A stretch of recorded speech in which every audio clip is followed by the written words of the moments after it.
پورا خطبہ بیان کرتی تھی، تو سرکار دو عالم نے پوچھا کہ بیٹی یہ پورا خطبہ آپ کو کیسے پتہ چل جاتا ہے؟ کہا بابا میں اپنے حسن کو بیچتی ہوں۔ پہچانا آپ نے؟ تو گھر سے مسجد کا پیغام گھر تک کیسے منتقل ہوتا ہے، یہ کوئی فاطمہ سے سیکھے؟ اب سرکار دو عالم نے فرمایا کہ فاطمہ جاؤ۔ فاطمہ بچے جاتے تھے مسجد میں، جا کر کے احکام سیکھتے تھے اور آ کر کے گھر میں بیان کرتے تھے۔ تو یہ تربیت کا طریقہ تھا، لیکن وہ طریقہ آج بزرگ نہیں آتے تو بچے کیوں آنے لگے؟ نہیں بول کے آپ نے میں کیا کر رہا ہوں، کاش جو نماز کا احترام، نماز دیکھیے پھر کہہ رہا ہوں بہت توجہ کریں۔ امام نے کیا کہا؟ امام نے کیا کہا؟ چھٹے امام نے کیا کہا؟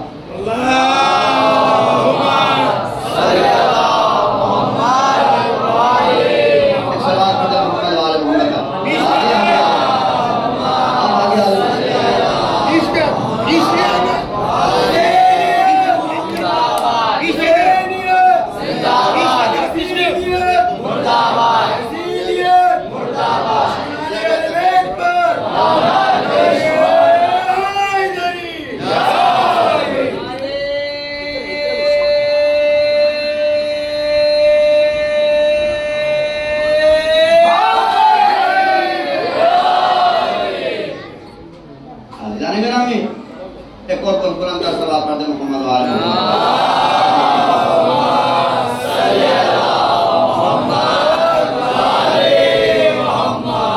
پیغمبر نے کیا فرمایا؟ اولاد کی تربیت کس طرح سے کرو کہ بچوں کو مسجدوں میں بھیجو۔ اب صاحب نئے نئے فتوے آنے لگے، نئے نئے نظام کا تھا، بچے اس لیے مسجد میں منعقد بچے شور کرتے ہیں۔ اب بڑے مرشد شریف میں بھائی اجمید آ جا بھائی، کم سے کم بچے بغض تو نہیں لے کے آتے، بچے کم سے کم بغض تو نہیں لے کے آتے۔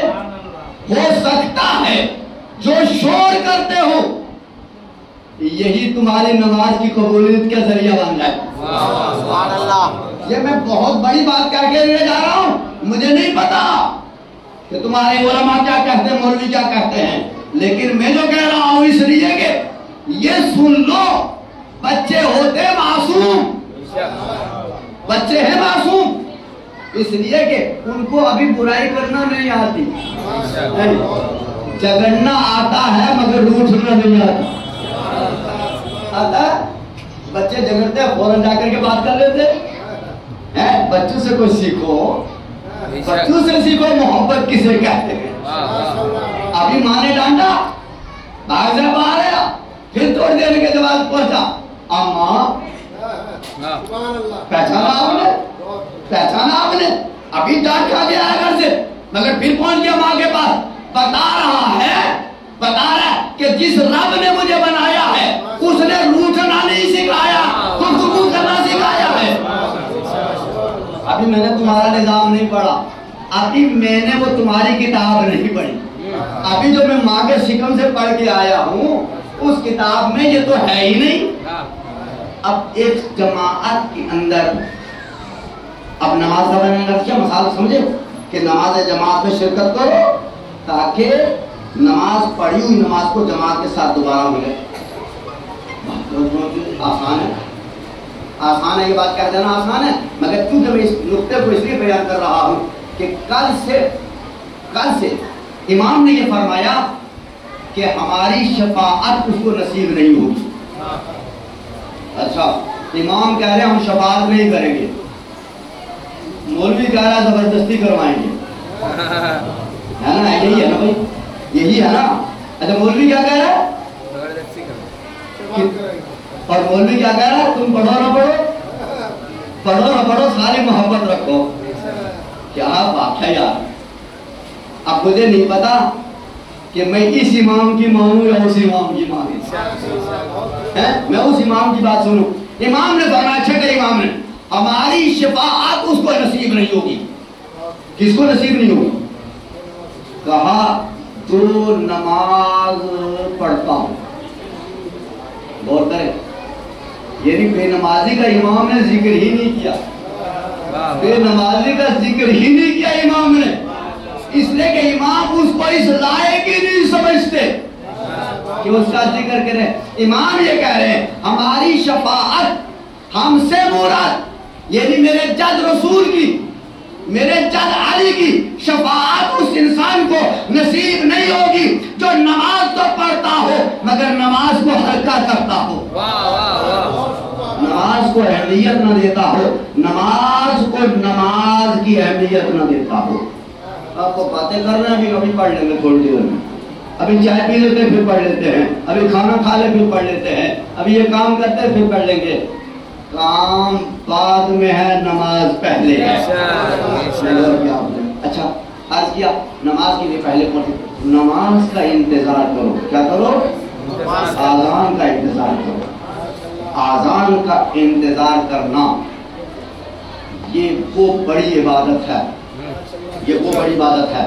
گھر سے نکلو وضو کر کے نکلو تاکہ جتنے قدم تم چل کے آؤ، نہیں کیا آپ نے، غور نہیں کیا آپ نے، یہ سیرت اہل بیت ہے، یہ ہے سیرت اہل بیت کہ تم گھر سے وضو کرو اور مسجد تک آؤ۔ اب میں جملہ کہنا چاہ رہا ہوں کہ کون کہتا ہے کہ معراج صرف رسول کو ہوئی؟ میں یہ کہہ رہا ہوں جو گھر سے مسجد تک آتا ہے اس کی معراج ہی معراج ہے۔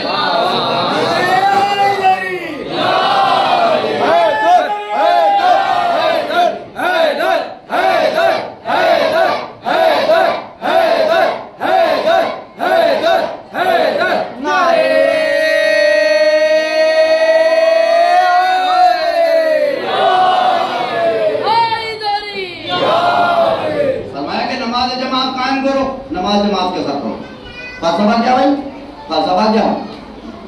فرادہ نماز کی کوئی گارنٹی نہیں، فرادہ نماز کی کوئی گارنٹی، حتیٰ کہ پھر کہہ رہا ہوں ہمارے سب سے پڑھے لکھے کون ہیں؟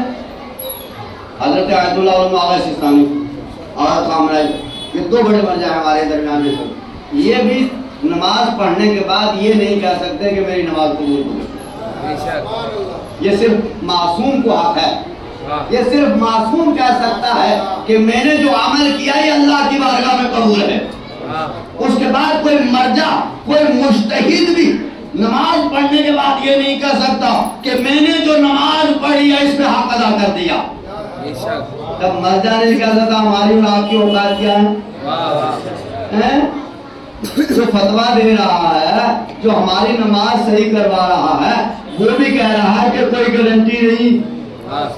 تو جو چون چون کے مربے ہیں جو فتوے بانٹ رہے ہیں انڈیا میں، جو مراجع کرام کے خلاف بول رہے ہیں، اب آپ میری بات کہوں میں ان سے اگر کہے میں کیا کہہ رہا ہوں، یہ ہماری جہالت کی اس سے بڑی کیا دلیل ہے؟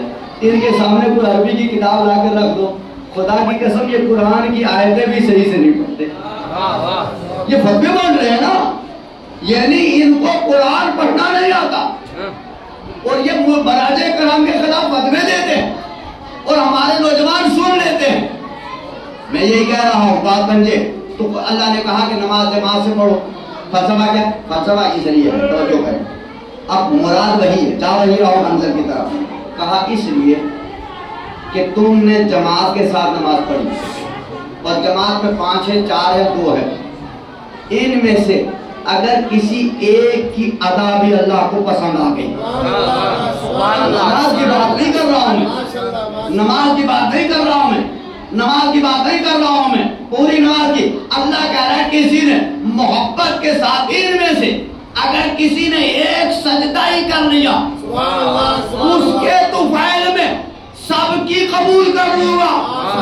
تو میں یہ جملہ کہنے دیجئے، یہ ہے تو گناہگار، وہ بچہ اگر کہیں جماعت میں ہوگا جو معصوم ہے، جو سجدہ کر رہا ہے، ہل نہیں رہا مگر سجدہ اس کو کر رہا ہے۔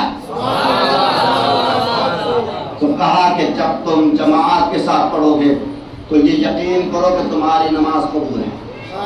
یعنی فرادہ نماز کی کوئی گارنٹی نہیں ہے، جماعت کی نماز کی گارنٹی ہے۔ اگر کسی ایک کی بھی قبول ہو گئی تو سب کی قبول ہوگی۔ اب جملہ سنیں، اللہ کو کیا پسند ہے بھائی؟ پروردگار میں گھر میں پڑھ لوں گا، کیا پریشانی ہے تجھے؟ اللہ کہہ رہا نہیں چاہیے، بندہ کہہ رہا ہے اپنی بات پہنچ گیا نا. اللہ کہہ رہا ہے کہ مجھے ایسی نماز نہیں چاہیے, میں کہہ رہا ہوں نہیں ایسی ہی دوں گا. کہاں؟ اللہ کہہ رہا مسجد میں جا, جماعت کے ساتھ پڑھ. میں کہتا ہوں مسجد والوں سے میری بنتی نہیں غور کیا آپ نے, میری بنتی نہیں ہے. اللہ کہہ رہا ہے اگر ان سے نہیں بنتی گمراہ کہیے تو یہ بھی جنت میں ہوں گے. تو اس کا مطلب ہے جو جنت والے ہیں ان سے تیری بنتی نہیں. سبحان اللہ. اور تو جنت کی دعا مانگ رہا, تو جنت کی دعا مانگ رہا ہے. اللہ کہہ رہا مجھے فرادہ نماز نہیں چاہیے, چاہیے تو جماعت سے چاہیے, فرادہ نہیں چاہیے. اچھا پھر پروردگار فائدہ تو بتا دیں ہمیں. کہا مقصد یہ نہیں ہے, میں فرادہ بھی قبول کر لیتا, فرادہ بھی قبول کر لیتا, نماز میری ہے, سجدہ میرا ہے, رکوع میرا ہے, مگر میں چاہتا ہوں, اللہ چاہتا, کیا چاہتا اللہ؟ اللہ چاہتا ہے کہ تم دونوں کو ایک ساتھ دیکھے. تم دونوں کو ایک ساتھ کھڑا ہوا دیکھے, یعنی تمہارے اندر تمہیں اتنی محبت ہو کہ تم ایک ساتھ کھڑے ہو جاؤ. اللہ کہہ رہا ہے تمہارا ایک ساتھ ہونا ہی میری نماز ہے. تمہارا ایک ساتھ ہونا ہی میری نماز ہے. بس اللہ نے کہا ساتھ کھڑے ہو جاؤ. اب مقصد سمجھا آپ نے کہ اللہ چاہتا ہے کہ تمہارے جسم جڑے. نماز میں کیا طریقہ ہے کہ ایک کے ساتھ ایک جڑ کے کھڑا ہو جائے, ہے نا. اللہ چاہتا ہے کہ تم جڑ کے رہو. فرق سمجھا آپ نے؟ یعنی اس کا مطلب یہ ہے اللہ کو تمہارا وہ دین پسند نہیں, اللہ کو تمہارا وہ نمازیں پسند نہیں جو تمہیں لوگوں سے دور کر دے, لوگوں سے دور کر دے. بات سمجھ میں آ رہی ہے؟ اب ہمارا تو اکڑ ہے نہیں, ہم تو سارے کام تنہا کریں گے, ہم سارے کام تنہا کریں گے. اللہ کہتا نہیں چاہیے. اب میں کہہ رہا ہوں میرے پاس پیسہ ہے, میں تو ابھی حج پہ جاؤں گا. پہنچ رہی بات؟ ارے میرے پاس پیسہ ہے, مجھے حج ہی کرنا ہے, مجھے طواف کرنا ہے, مجھے احرام باندھنا ہے, میں اپنی مرضی سے باندھوں. اللہ کہتا نہیں چاہیے مجھے حج. اللہ کہتا ہے ایک ساتھ بلاؤں گا, ایک ساتھ بلاؤں گا.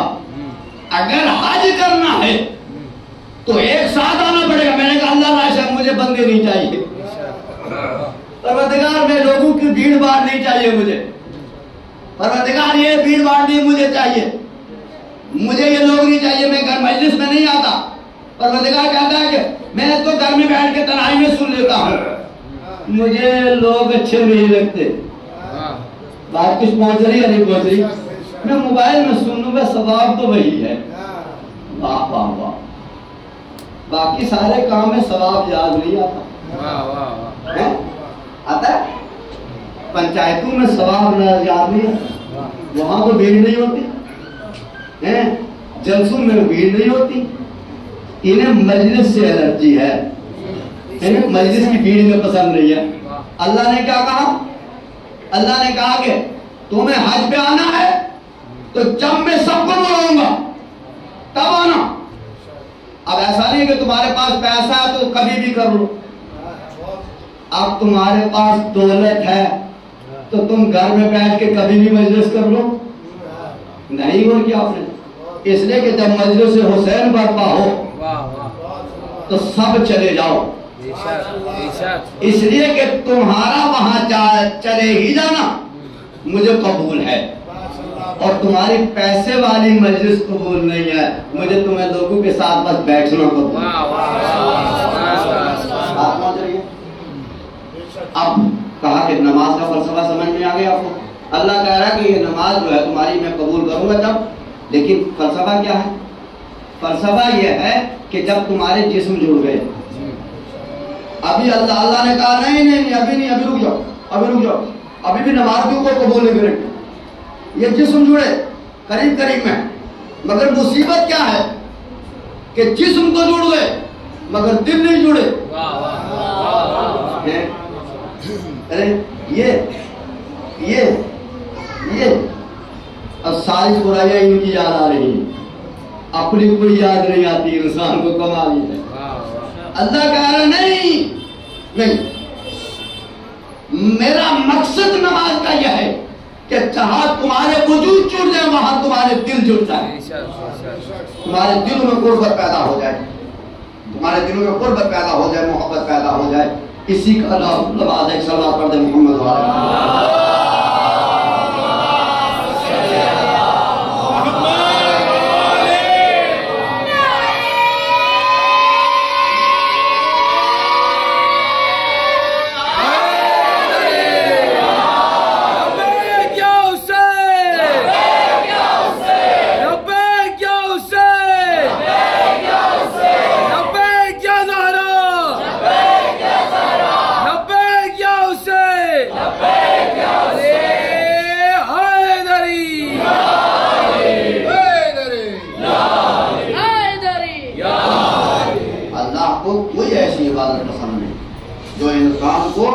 انسانوں سے دور کر، بولتے ہیں اللہ سبحانہ و تعالیٰ کو کوئی ایسی عبادت پسند نہیں ہے جو عبادت آپ کو لوگوں سے دور کر دے۔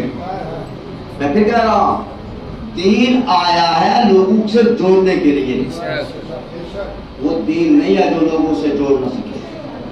مثلا میں یہ کہہ رہا ہوں، میں اپنے لیے کہہ رہا ہوں، آپ کے لیے نہیں۔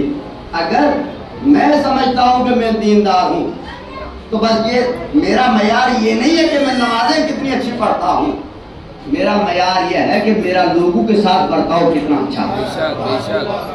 بس قیامت کے دن جو پسند ہے اللہ سبحانہ و تعالیٰ کو، آپ کی نمازیں آپ کے ساتھ اللہ کا معاملہ ہے، لیکن آپ کا دین آپ کو لوگوں سے دور کرتا ہے یا آپ کا دین آپ کو لوگوں کے قریب کرتا ہے۔ بس یہ معیار، بس محبت حسین، محبت حسین اللہ نے اسی لیے لوگوں کے دلوں میں ڈالی تاکہ نفرت کی کوئی گنجائش نہ رہ جائے، نفرت کی کوئی جگہ نہ رہ جائے۔ تو کل سے جو میں بات عرض کر رہا ہوں، آپ کسی کے لیے اپنے دل کے اندر نفرت نہ رکھیں، آپ سے کوئی کتنی نفرت کرتا ہے آپ کا وہ کرتا رہے، لیکن آپ کا کام کیا ہے؟ آپ کا فریضہ یہ ہے کہ سب کے لیے محبت پیدا کر لیں، سب کے لیے محبت پیدا کر لیں، کسی کے لیے اپنے دل میں نفرت نہ رکھیں۔ کوئی آپ کے لیے کتنا بھی بڑا مخالف ہو، اس کا بہترین جواب محبت ہے، نفرت نہیں ہے۔ آپ پہنچ رہی ہے؟ ان مجلسوں میں جو میرا اہم ترین پیغام ہے وہ یہی ہے۔ میں بار بار آخر میں اسی مقام پہ آ کے رکتا ہوں تاکہ میں جہاں سے چلا ہوں آخر میں آ کر کے یہ بتا دوں کہ اللہ سبحانہ و تعالیٰ کے دین میں کوئی گنجائش نہیں ہے، اول سے لے کے آخر تک، کہ کوئی دین ایسا ہو کہ جو تمہیں لوگوں سے دور کرتا ہو اور تمہیں نمازی بناتا ہو۔ وہ نمازی ہو ہی نہیں سکتا کہ جو اللہ کی مخلوق سے غافل ہے، وہ روزے دار ہو ہی نہیں سکتا کہ جو اللہ کی مخلوق سے غافل ہے۔ اس لیے ہمارا کام محبت کرنا ہے، نفرت کرنا نہیں۔ اور ہم ان کے ماننے والے ہیں جنہوں نے صرف نفرت کرنا نہیں سکھایا ہے بلکہ محبت کرنا سکھایا ہے، اور علی سے بھی کرتے ہیں۔ اللہ امیر المومنین نے اتنی مصیبتیں برداشت کی، اتنی تکلیفیں علی نے اٹھائی ہیں زندگی میں، مگر اس کے باوجود بھی علی کبھی کسی سے نفرت نہیں کرتے۔ آپ کہاں، ہم اور آپ بہت جلدی نفرت کا شکار ہو جاتے ہیں، اور بس لیکن کاش علی کے ماننے والے، علی کے چاہنے والے، حسین کے ماننے والے، حسین سے عشق کرنے والے، حسین کی عزادات صرف اتنا جان لیں کہ وہ ایک دوسرے کو محبت کا پیغام دیں، ایک دوسرے کے ساتھ محبت کرنا سیکھیں۔ خدا کی قسم اس سے بہترین عزاداری کوئی نہیں ہے، اس سے بہترین عزاداری کوئی نہیں ہے۔ حسین ہم آپ کے عزادار ہیں، لہذا ہم کسی سے نفرت نہیں کرتے، سب سے محبت کرتے۔ بس آپ کی عزاداری حسین کی بارگاہ میں قبول ہے۔ حسین مظلوم ہے، حسین بے کس ہے، حسین کربلا میں ہے، اتنا کافی ہے گریے کے لیے، اس لیے کہ یہ کربلا وہ زمین کربلا ہے۔ جب سے یہاں پہ خیمے نصب ہوئے ہیں تب سے روز ایک نئی سے نئی مصیبت حسین کے لیے آ رہی ہے۔ عزاداروں، حسین نے جب سے کربلا میں خیمے نصب کیے، کبھی رات میں کسی بیوی کے رونے کی آواز آتی ہے، اللہ اے بیوی طرح سے پین کرتے ہیں جیسے اس کا جوان بیٹا اس کے سامنے ذبح ہو رہا ہو۔ اللہ اکبر۔ کبھی حسین کے خیمے میں جاتی آواز دیتی ہے، اے بھیا حسین، ارے بھیا تیرا چاہنے والا کوئی نہیں بچا، اے حسین تجھ سے محبت کرنے والا کوئی نہیں۔ زینب کیوں پوچھ رہی ہو؟ بھیا اس لیے پہنچ رہی ہوں کہ میں دیکھ رہی ہوں صبح سے شام تک جتنے بھی لشکر آ رہے وہ سارے کے سارے تیرے دشمن ہیں۔ یہ فلاں کی فوج آئی ہے، یہ فلاں کی فوج آئی ہے، یہ فلاں آیا ہے میرے بھیا۔ اللہ اکبر۔ اے بھیا میں دیکھتی ہوں صبح سے شام تک فوجیں جمع ہو رہی ہیں، چاروں طرف سے زہرا کے لال کو گھیرا جا رہا ہے، چاروں طرف سے زہرا کے لال کے اوپر مصیبتیں ڈالی جا رہی ہیں۔ بھیا تیرا کوئی ساتھی نہیں بچا؟ ہاں زینب، زینب ابھی ایک میرا ساتھی بچا ہے۔ اللہ، آج آپ کو پتا ہے کون سی محرم ہے؟ یہ 4 محرم ہے۔ آپ کو یاد نہیں آئی؟ یاد نہیں ہے 4 محرم کو کیا ہوا تھا کربلا؟ ایسے نہیں روتے، اس لیے کہ اب تک میں نے بھی تھوڑی سی غفلت برتی مسائل میں، لیکن ایسا نہ ہو کہ بیوی کا رومال سوکھا چلا جائے، ایسا نہ ہو، ایسا نہ ہو کہ فاطمہ رومال لے کے آئے میرے حسین کے عزاداروں، میرے حسین پہ کریا کرو، میں تمہارا سننے کے لیے اللہ۔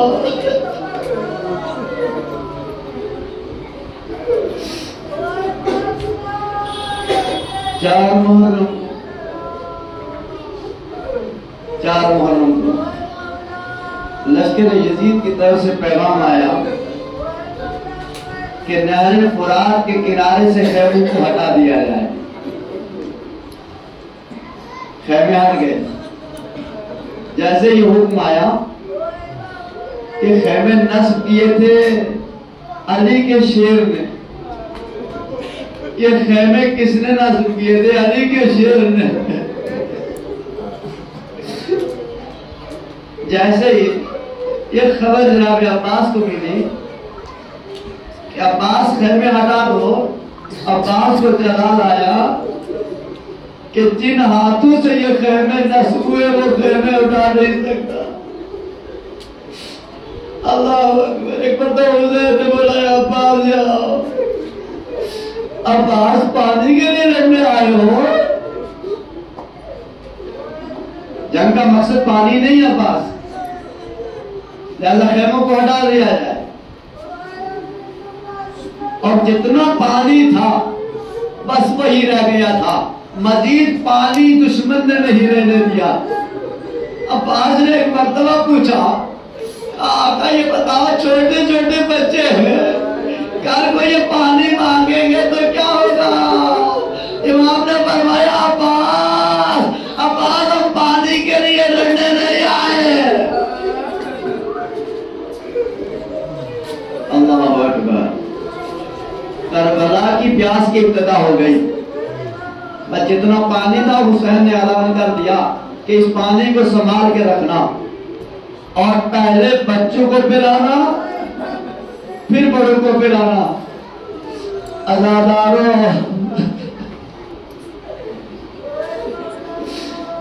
خیمے اٹھا دیے گئے۔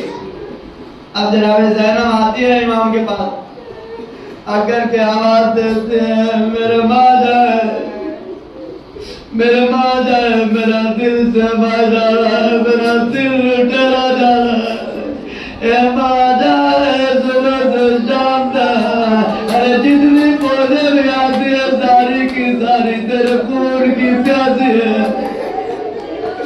اے حسین، میرے حسین، میرا اکبر میدان کربلا میں، میرا محمد میدان کربلا میں، ارے میرے عباس کربلا میں۔ حسین کو ان کی مدد کرنے والا نہیں۔ ایک مرتبہ صاحب امام نے فرمایا کہ ہاں زینب ہے، کہ بھیا کون ہے؟ کہ میرے بچپنے کا دوست حبیب ابن منار ہے۔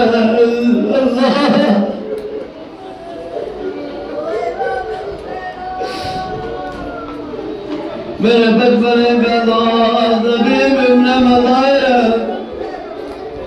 اللہ اکبر۔ عزاداروں، خدا نہ کرے کوئی غم دے سوائے غم شہداء کے۔ ہائے کربلا کی بے کسی، آج فلسطین میں بھی یہی بے کسی ہے۔ مائیں دیکھتی رہتی ہیں بچے شہید ہو جاتے ہیں، مائیں بچوں کو دفن نہیں کر پا رہی ہیں، نہ جانے کتنے بچوں کی لاشیں زمین کے اوپر سڑ گئی ہیں۔ اے ظالموں فلسطین کو دیکھو، مسلمانوں کی نگاہ میں فلسطین نہیں آتا، مل کر کے دعا کیا کرو پروردگار ان ظالموں کو نابود کر دے۔ اللہ اکبر۔ حسین نے کہا میری بہن زینب میرے بچپن کا دوست حبیب ہے، حبیب ہے، جیسے حبیب کا نام آیا زینب کو سہارا ملا، زینب سے بڑھ گئی، کہا بھیا تو کب بلاؤ گے؟ حسین نے کاغذ اور قلم لیا، جلدی سے خط لکھا، خط لکھا حبیب میں کوفے کے قریب ہوں، حبیب میں کربلا میں آ گیا ہوں، حبیب میں نینوا میں ہوں، حبیب میرے ساتھ میری بہن ہے، حبیب میرے ساتھ میرے بچے ہیں۔ مجھے چاروں طرف سے دشمنوں نے گھیر لیا ہے۔ خط لکھا، زینب نے پوچھا بھیا خط لکھ دیا؟ کہاں لکھ لیا؟ کہا ایک جملہ میری طرف سے بھی لکھ دو۔ کہا زینب کیا لکھوں؟ کہا لکھو۔ کہا زینب کہتی ہے فاطمہ کی بیٹی کہتی ہے اے حبیب اگر آنا تو جلدی آ جانا، کہیں ایسا نہ ہو تم دیر کر دو۔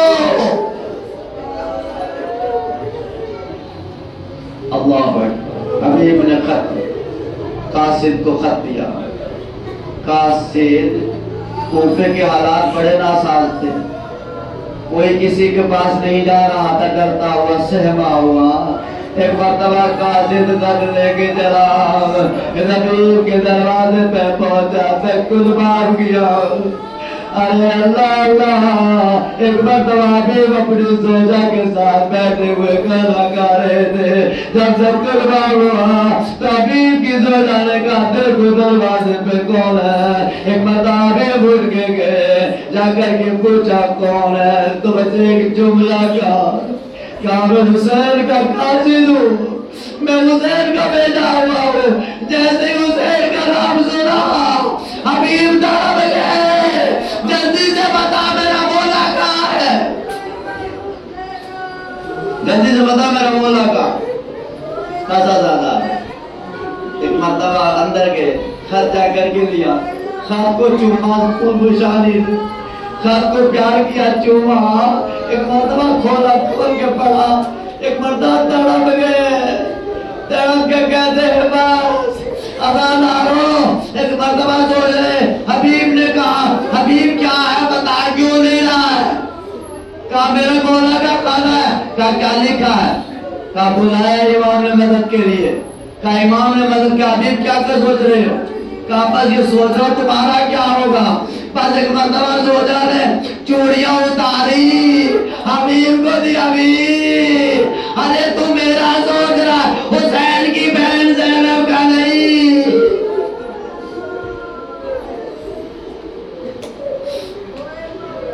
اللہ اکبر, حسین کی بہن زینب کا نہیں سوچ رہا تو. کہا کہ حبیب کیا کروں میں. کہا جاؤ آقا کی مدد کرنے کے لیے. حبیب نے غلام سے کہا وہ سواری تیار کرو, بولا جگہ رکو جا کر کے میں آتا ہوں تیار ہو کے. حبیب تیار ہوئے. ایک مرتبہ چھپتے چھپاتے سواری تک پہنچے. اب جو سواری کے قریب گئے, ایک مرتبہ کیا دیکھا, غلام کہہ رہا ہے سواری تڑپ رہی ہے, گھوڑا تڑپ رہا ہے.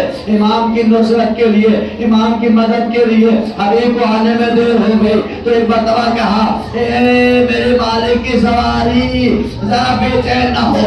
اگر مالک حسین کی مدد کے لیے نہیں آیا تو میں وعدہ کرتا ہوں میں تجھ پہ سوار ہو کر کے میں امام کی مدد کے لیے جاؤں گا. حبیب نے جملہ سنا, تڑپ گئے, سواری پہ سوار ہوئے, کربلا کی طرف چلے. دور اڑتے ہوئے نظر آئے. حسین نے کہا علی اکبر, اے بنی ہاشم کے جوانوں جاؤ میرا بچپنے کا دو, حبیب آ رہا ہے. اللہ اللہ. ایک مرتبہ حبیب ادھر سے چپڑ رہا ہے, ادھر سے یہ لے کے چلے جوان استقبال کے لیے. جب حبیب قریب آئے تو ایک مرتبہ تاریخ یہ کہتی ہے کہ جب خیمے کے قریب پہنچے, حسین کی بارگاہ میں آئے, حسین کی بارگاہ میں آ کر کے بیٹھے تھے. تو ایک مرتبہ خیمے سے کسی بیوی نے پوچھا کہ یہ کون آیا ہے. ایک مرتبہ خیمے سے آواز دی, اے شہزادی یہ ابو حسین کے بچپنے کا تو حبیب آیا ہے. ایک مرتبہ کہا اے میری ماں کی قریبی ذات, جاؤ حبیب کو ہمارا سلام کہو. حبیب تمہارا شکریہ جو تم ہماری مدد کے لیے آئے. ایک مرتبہ حافظہ نے آ کے سلام دیا, حبیب نے سر پیٹ لیا, کنیز غلاموں کو سلام کرنے لگی. اے حبیب ابھی تو یہ روز عاشورا ہوگی, یہ بھی تڑپے گی, چادریں چھن جائیں گی. اللہ رحمت اللہ صلی محمد علیہ رضن بطلائی و تسلیم علیہ ماتم حسین.